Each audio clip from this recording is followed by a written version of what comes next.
today we're replacing the cabin filter on an Equinox.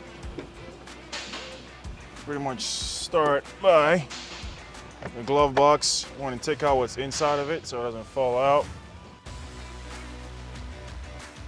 Then the little pry tool right there, just push on it out. Press both sides in and it slides right out. The inside, you have two 5.5 millimeter bolts or nuts in there. Take that out.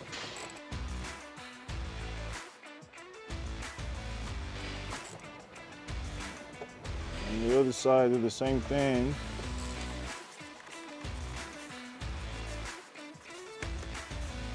There we go.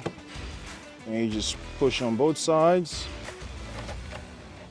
And voila. Take it out. Cabin filter. You want to put it back in, make sure you put the arrow facing down. And then put it back in reverse order. Press it down on both sides. Put the bolts back in.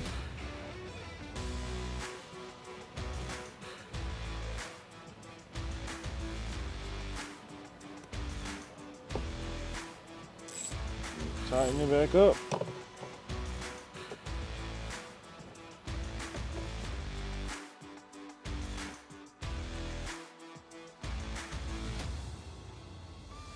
There we go. And put it back in, line it up. There we go. And put a clip back in. And there's the go.